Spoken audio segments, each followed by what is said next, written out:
บ่ว่าติมีบ่ระเบิดก็อดเอาอย่าปากเอาเขาคิดแค่ว่าบ่เห็นชาเนาะโดยเพราะถ้ามันแปลนเนี่ยก็ใครอยู่เนาะใส่รักนี่ละดึงโอเคอ้ายตึงๆเด้อตึงแล้วดิโอเคเอาจับเขานี่เท่าไร25แม่นนี่รอเนาะโอ้อันกี้ละโดยเอาจับแน่นๆเด้อนี่น้องคำดีจับป่ะมาเบิ่งทางนี้พี่น้อยลายนี่เอาตัวนี้รถนี่ใส่28เท่าไรก็อันให้แม่น้องคำดีแล้วป้ารถ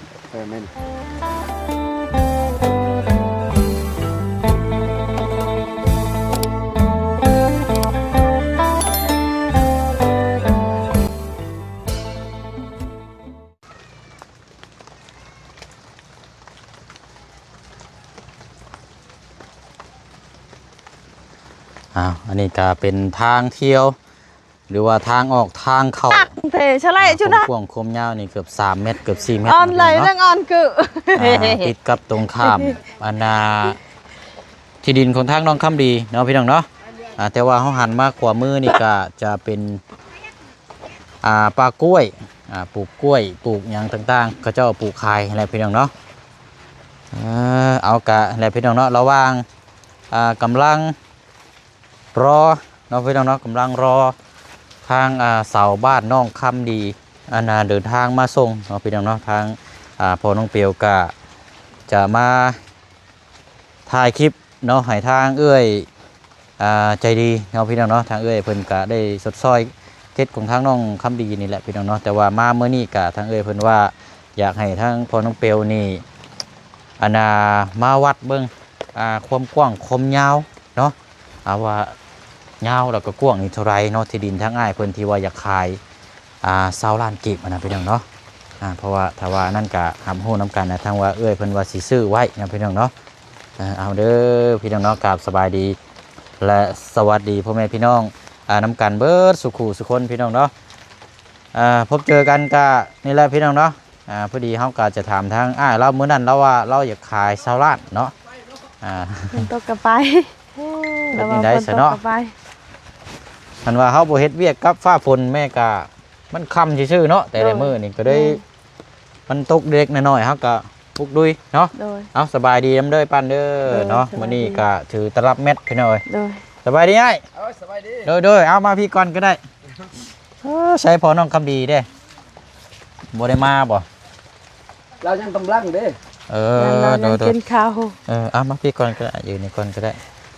เอาสบายดีทั้งอันพี่น้องเนาะสบายดีพอดีว่าอยากถามเรื่องที่ดินน้ำเจ้าอีกเพิ่มเติมมาแล้วเนาะราคาได้ยังคือเก่าอยู่บ่คือเก่าเมียเราว่ามันเป็นให้ได้เมียเราเมียค่อยเมียเราเนาะคือแต่ผัวนั้นล้านหนึ่งก็ค่ายผัวก็10 ล้านก็เอาหมดเรามันจะได้นี่เมียจะได้เมียให้ผัวก็ค่ายบ่คันคือยุคตัวอย่างกันว่าผู้ซื้อแล้วกับเพิ่นก็ต้องมอบเบิดอยู่แล้วเนาะมอบหมดเลยทั้งเรื่องเครื่องปลูกเครื่องนั่นก็เอาหมดเลยหมักกกมีกกยังน่ะเอาหมดแบบแปรนี่ล่ะให้เราเฮ็ดเลยสวนกล้วยอยู่นี่เราก็บ่มีแต่เพิ่นเดียวนี่แหละเราโดยเราบ่มีดินได้อยู่ในบ้านนี่คันว่าคืออันสิซื้อไว้นี่ดุดอีกจัก18บ่ได้บ่แล้วก็ค่าธรรมเนียมให้มันเป็น20เลยนะเมียคอยอยากได้อย่าลดเอาน่ะเด้อแกแต่ย่านเมียคอยให้แต่ก็ทำเมียคอยทำเมียก็พอคันว่านั่นก็18 ล้านแต่ก็ว่าค่าธรรมเนียมบ้านก็แบบนี้นะในใจเรานั้น10 ล้านกับเราสิขายแบบทางเมียนั้นเชื่อได้คัน20 ล้านนั้นนายขายแบบเรานี่อึดดิ้นนี่แหละคอยเว้าว่าแต่คันรุ่น18นี่เราทำเมียเราอีกโดยเพราะกับบุตรีได้เนาะอยู่กันเนาะครอบครัวโดยถามแต่เฮาเองว่าบ่ถามลูกถามเมียก็บ่ได้ได้เนาะถามเมียยกเลยคันเช้าคันเช้าก็เอาที่คกมักมีมักกล้วยมักก็ให้เราหมดให้ค่อยก็ยังมีได้2 ส่วน โอ้ เรา สาม มี คนค่อย ยังมี ยังมีบ่แม่นมีแต่บนเดียวนี่แบบไปย้าย ทาง ละลาก ทางกระตูบนั่นก็มี ทางกระตูบ เรา โด มี ยพอจังว่าอ้ายเพิ่นอยากขาย โดย ออกพี่น้อยเนาะคือเหตุผลก็มีส่วนอีกที่จะดูแลอีกอยู่แล้วเนาะ โดย คันสิว่าก็ดูแลบ่ไหวนะนี่เนาะ อืม โดย นี่ก็ยังจะคกเลย โดย เลยอยากอันนี้เนาะ ก็สิทางอีกคันเรียกว่าน้องบ่เรียก บ้า ชื่ น อ น่ะ นั่น เรา ก็ ปะเรา ค่อย อืม อันนี้น่ะบ่อยากได้นะหมอแบบ เออ กระเทินเราอยู่ดินมันเต็ดมัน คือ พี่น้อง ไม่อยาก หด ตาเวียก ให้เราซะกระเทินแต่เงินชำนี้ก็มากินบ่ฮอด3มื้อดอกค่อย โดย ค่อยกินเด้ มันมันว่าหรอกเนาะ เออ มันชั่วมือนี่ของค่าจังชีพมันก็แพง เนาะ เนาะ แพงนะครับมันแพงเข้ากระเป๋าดึงเท่าไหร่600,000ป้ายนะ 650,000 600,000บางห้านกันแล้วแต่เข้าคุณภาพบ่คือกัน แม่นเลย มีแต่ว่าเขาอยากเบิ่งคมกว้างคมยาวก่อนเนาะ เอ้า ได้อีกบ่อ้าย ได้ดอก แต่อันตะกี้น่ะเจ้าวัดแล้วบ่ซะยังอยู่บ่ ยัง ค่อยบ่ได้ ได้เอาอย่า เขาดึงเอาลายนี่ก่อนเนาะ นี่ ไปพี่น้องเดี๋ยวเบิ่งนํกัน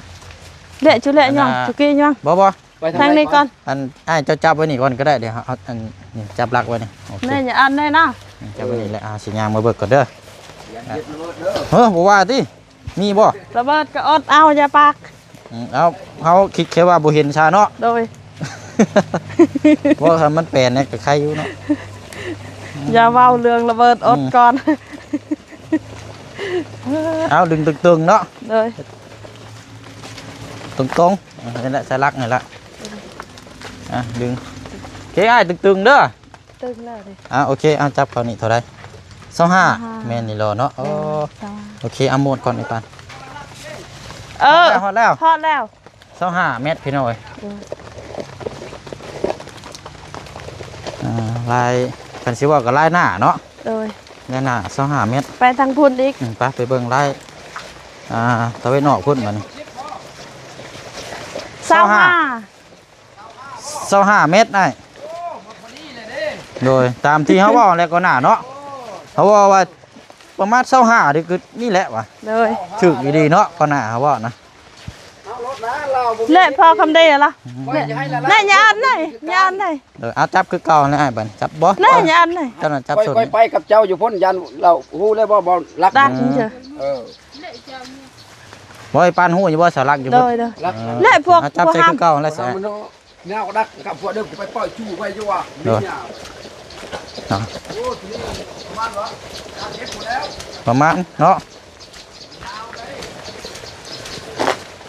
เม็ดเฮานี่จักเม็ดได้นี่30บ่คือเท่าใดละเบิ่งนํกัน ยังไปอยู่ ชุดแล้ววะ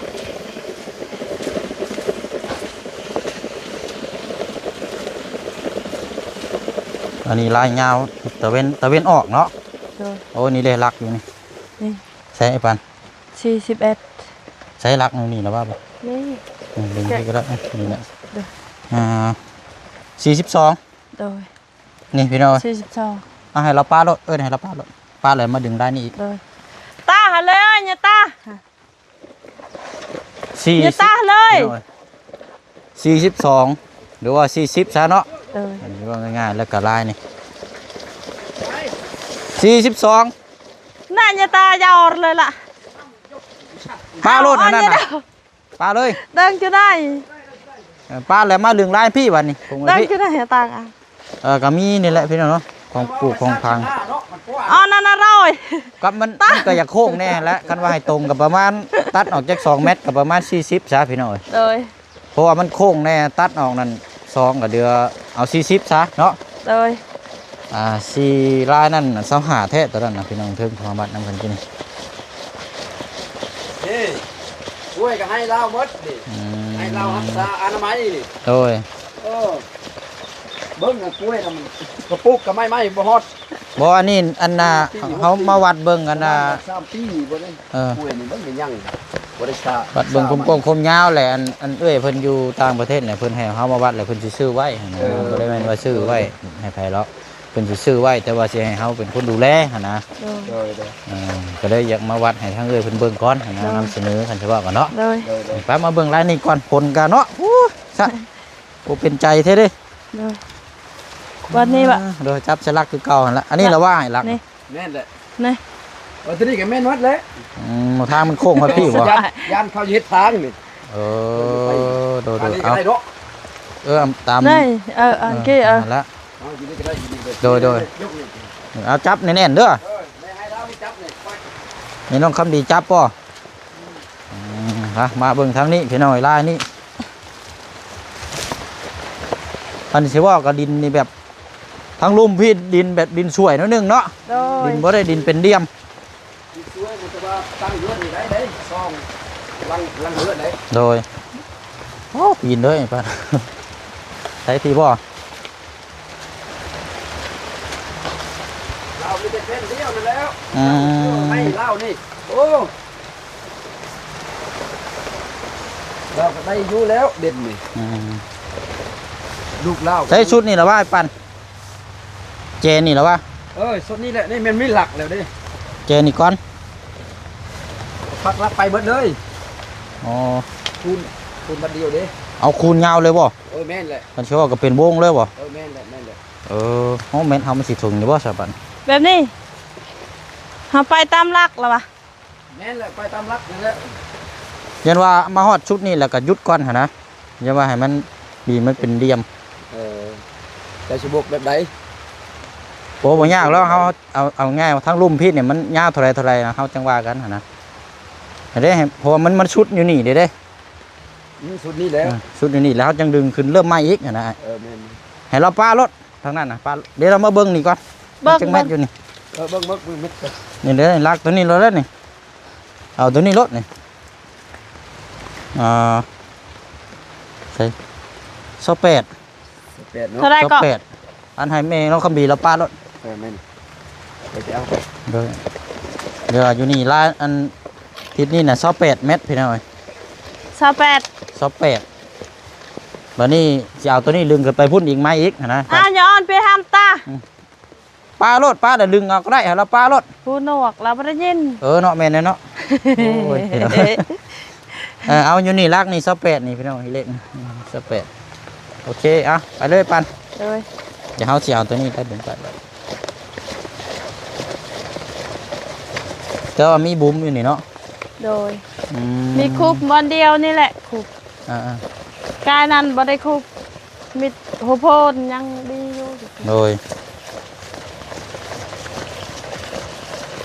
โอ้แตงเนาะ อย่าละตากะจ้าจะเอี้ยน มี ตะ หวา พวย ก น้ำอีก ไง แตงกุกกกล้วยโอ้ นี่จ้าจะเอี้ยนตะพวกเพิ่มแต่ในจุกีหนาวบ้านแดกอันนี้หลอดละอ้าวยกบันได โอเคบันเอาหยุดเอาจับนี่บันนี่เริ่มไหม้เป็นชุดพุ่นเลยครับบัน โดย เอาไปเพิ่งพี่ มีสงัดให้ไปตาเนี่ยตา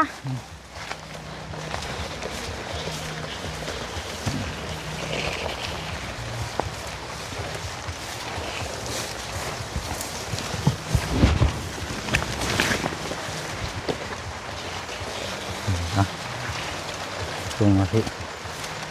อยู่ข้างนี่ก็สิมีอยู่เพื่อนหลังนึงเนาะ โดย นี่ก็เจ้านอนอยู่นี่หลังนึงโอ้ตำหูบ่นี่ตำหูตำศาสตร์ ไปตำหู เนาะเอาที่ เอาที่ เล็ก เอ็ดเท่าไหร่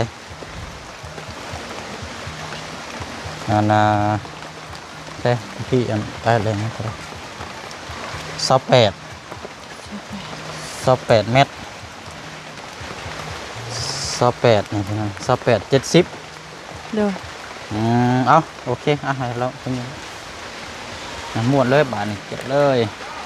ปลาเลยปลาเลย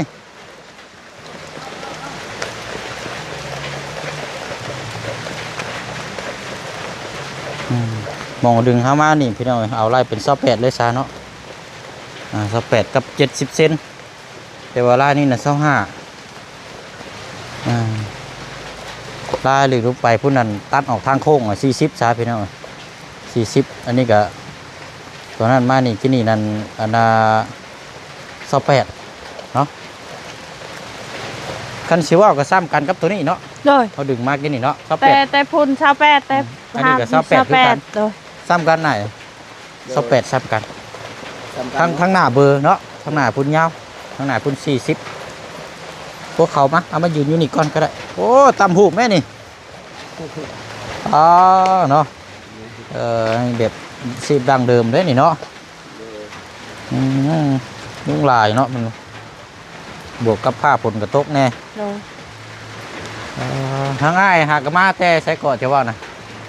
มันจะเชียร์หญ้าบ่ไป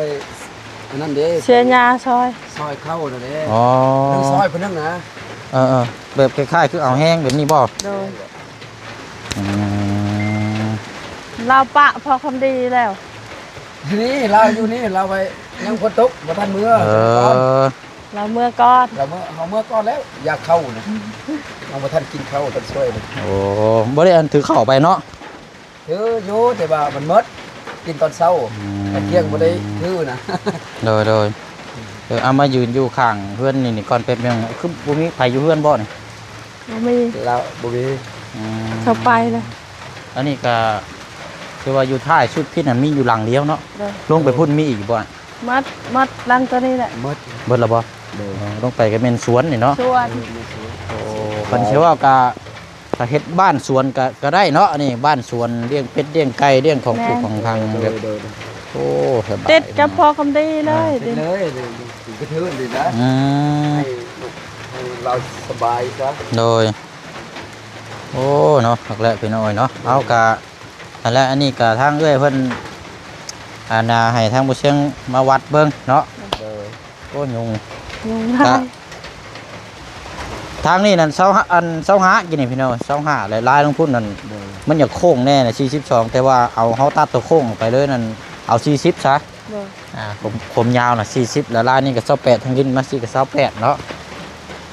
ก็ถือว่ากว้างพี่น้อยเนาะผักอยู่พี่น้อยเนาะง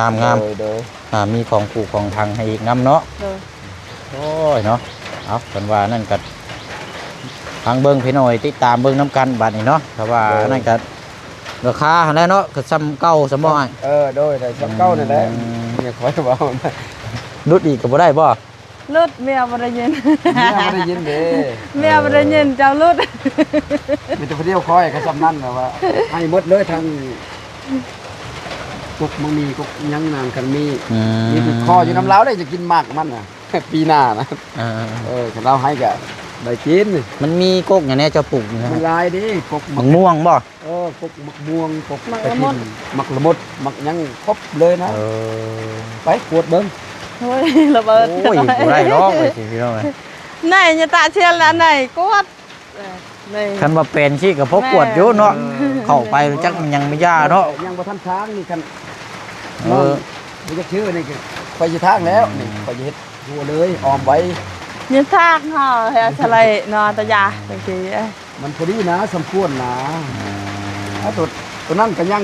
ในเดียวกันยังเศร้านั่นตัวนี้โอ้มันลายแล้วก็มันได้ดีแล้วตัวนี้อันแรกก็มีแต่ว่าเฮาสิคันว่ามีอย่างเพิ่มเติมเฮาสิโทรมาหาทางอีปันเด้อแม่นเพราะว่าเฮาก็ทางผู้ที่เพิ่นแบบซื้อไว้เนาะเฮาก็มาเบิ่งน้ำกันนั่นแหละพี่น้องเนาะซื้อไว้แล้วเฮาสิให้ทางผู้เชี่ยงดูแลต่อไปบ่หรือว่าจังไดก็ติดตามเบิ่งนั่นแหละพี่น้องเนาะว่าสิจังไดเพราะว่าเฮาก็นี่แหละมาเบิ่งน้ำกันโอ้ยเนาะก็ถือว่าดึงแล้วก็วัดก็ง่ายเนาะบ่ได้มันบ่ได้หกเนาะมันแบบดึงแบบสอดตุ้มคันเราถากแห้งสบายเลยแบบนี้เปียงามย่อยเขาเบิ่งแต่นี่ชอดพุ่นเลยคันเราถากเราเลี้ยงไก่เลี้ยงเป็ดเราก็บ่มีเล่นนะมีแต่อันเดียวตั้งเพื่อนนี่แหละ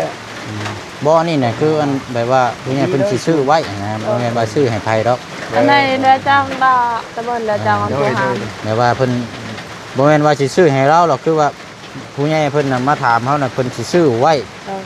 หรือว่าเพิ่นสิใช้ซื้อเฮาก็ถ้าว่าใช้ซื้อเฮาแล้วเฮาสิเป็นคนครอบครองแล้วดูแลเป็นอันยังคนห้องแบบว่าดูแลให้เนาะเราเป็นแบบบ้านเฮากันว่าเทคแคร์เนาะเทคแคร์ดูแลให้นะแต่ว่าเรือจ้างอันผู้หาเรือจ้างอันแรกนะพี่น้องเนาะโดย ดอกเบี้ยแล้วเอาในเนี่ยหนักเลยกลึกเลยจิตละเชิงหนัก โดยบ่คักแต่ว่าผ้าฝนตกนี่แหละเนาะมันเปียกเปี้ยรถ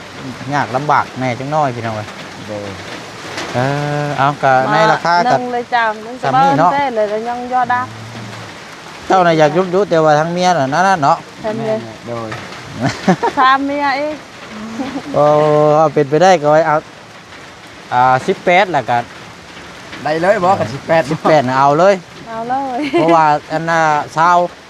ชาวในตะยวะ ค่าธรรมเนียมเด้ในบ้านเนาะเขาก็ต้องจ่าย เอาคอยกับรถบัดเดียวนี่แหละจักเทื่อแล้วรถนี่1 2 3 จะน่า 40ไปแล้วประกันแล้วบัดนี้ ลุด 18นี่ก็เอาเลย เต็มที่แล้วนะเนาะบัดนี้ ก็สิเว้ากับเมียอีกบัดนี้ เอาซะพี่น้องเนาะขอบใจอ้ายเพิ่นน้ำลายเนาะ เพิ่นซะ เอาสรุปแล้วก็ที่ดินนี่18 ล้านแต่ว่า แม่นแหละเอา แต่ว่าก็ต้องคันว่าเมียบ่นั่นเด้ซะ บ่เมียเราพังเรา ได้อยู่หรอกเนาะ ได้ดอกได้ดอก คือเบาสาวบัวบาทนั่นแหละ มันรถอันนั้นโอ้ยบ่ได้แล้ว เราให้อกเลยแล้ว ยอมเลยเนาะ แม่นแหละ เนาะเอาแล้วก็ถ้าว่าได้ชื่อแล้วพี่น้องอาจจะได้เห็นอยู่น้ำกันนานๆอยู่ได้ทำความรู้จักกับไม้เพิ่นอยู่ดอกบัดนี้แต่ว่าคือตามเรื่อยเพิ่นว่าเพิ่นสิซื้อไว้แล้วให้ทางผู้เชี่ยวชาญเทคแคร์ผู้เชี่ยวชาญก็เที่ยวไปเที่ยวมาสิดูแลสวนนี้บัดนี้พี่น้องของพังกะอาจจะได้ให้ทางอ้ายเบิ่งหรือว่าทางน้องคำดีเนาะผู้อยู่ใกล้อยู่เคียงนั่นแหละพี่น้องเนาะทางออกทางเข้าก็เขาออกไปพุ่นเลยเนาะ โดยทางนั้น ทางหมองที่เขาเปิดคลิปที่นี่แหละพี่น้องเข้าก็สะดวกสบายอยู่ทางนี้ได้ใช่บ่มีบ่ตัดบ่ทาง บ่มีทางในห้วย มี ห้วย มันปิดเนาะ โดย ออกเขาต้องพูดแล้วมีทางออกทางเข้านะกับรถเอามาทอกหินนี่เจอเขาเอาอยู่เขาตั้งเฮือนนี่รถมาแต่พุ่นแล้ว โดยก็คือว่าออกไปอยู่ดินมีเพื่อนอยู่หลังเดียวต้องไปนี่เนาะ โดย โดย เอาสนอมีแต่ว่าถ้ามีหยังเพิ่มเติมเขาสิโทรหาทางไอ้ปั้นเด้อเอาขอบใจละลายเด้อ ขอบใจ โดยเอาขอบใจละลายพี่น้อ เอา ง นั่นเด้อ เนาะให้อ้ายเพิ่นเมื่อกินข้าวก่อนพี่น้องมาติเวกยังบ่ทันได้กินข้าวอยู่ โดย พอดีแล้วเนาะเอาสารเด้อไอ้ปั้นเด้อมีแต่ว่าจังว่าจังคุยน้ำกันมีหยังเฮาจังสิโทรหาเด้อ โดย นั่นแหละพี่น้องเพราะว่าอันนี้ก็ช่วงอื่นพุ่นละช่วงแรงๆเนาะบ่เสียงก็สิเดินทางแต่ว่ามื้อก็สิเข้ามาที่ก่อนอยู่นะแต่ว่าขึ้นมาก็อะไรนั่นแหละพี่น้องเมื่อวานจัก2-3มื้อก็คือเก่าจังขึ้นมาติดตามเรื่องงานนำกันอีก โดย เนาะกินแล้วบ่ข้าวเอ้ย จ้าจะยัง พอดีแล้วฉันเนาะป้าจะให้มิตรว่าป้ากันให้กินข้าวกินน้ำเนาะ ขอบใจ โดยเอาขอบใจละลายเด้อปั้นเด้อ เด้อ โดยอันนี้โอ้ได้ใช้งานออกงานตลอดเลยบาช่วงนี้พี่น้อง จับได้ เดี๋ยวลองเอาสิถือก็ได้หรอกมิตรว่าเอาขอไม้นะโอเคแล้วเด้อขอบใจละลายปั้นเด้อไปแล้วพี่น้องพาเราเมื่อหากินข้าวกินน้ำเนาะพี่น้องก็นี่แหละเนาะว่าถือว่าเป็นที่ดินที่ทางที่ว่าพอหน้าแหละพี่น้องเนาะวันนี้เราก็ได้มาพูดมาคุยกับมานำเสนอให้ทางปดุงยิปซีเขาเนี่ยครับไปชมเนาะแต่ว่าก็จุดประสงค์ของทางผู้ใหญ่เนาะทางเอ้ยเป็นอยู่ทางอเมริกาเนาะพี่น้องเนาะเพิ่นก็เลยให้ทางโมเซียนมาวัดมาเบิ่งคมๆคมยาวเนาะพี่น้องเนาะสรุปแล้วก็เราเสียขายให้ในราคานี่18 ล้านกีบเนาะพี่น้องเนาะแล้วก็ค่าทวงธรรมเนียมยังก็รวมไปเบิดประมาณ20 ล้านเนาะพอดีเด้อแหละพี่น้องเนาะไปบ้านนี้พี่น้องเนาะก็สิได้นั่งรออีกจักหน่อยเนาะรอรุ่นรอชมเบิ่งทางเสาทางน้องคำดีมื้อนี้พี่น้องเนาะนัดหมายฟ้าฝนเช้ามาจักหน่อยก็จังรุ่นชมนํกันบ่ฮู้ว่ามันจักสิตกจังว่าอะไรแน่ฟ้าฝนกับพี่น้องเนาะก็ได้ว่านำเสามานี่ก่อนนะพี่น้องเนาะเอาลำลาก่อนเด้อพี่น้องเด้อบ้านนี้พี่น้องเนาะจังมาติดตามเบิ่งอันน่ะเสาของทางน้องคำดีพี่น้องเนาะทางพ่อน้องคำดีก็ยังบ่ทันได้มาอยู่อันน่ะมากับมาแต่แม่เราเนาะพี่น้องเนาะนั่นแหละเนาะเอาบ๊ายบายเด้อพี่น้องเด้อนอนนำกันเบิดสุขสุขคนเนาะสบายดีพี่น้องเนาะเนาะคนแรกอันนี้พี่น้องเนาะ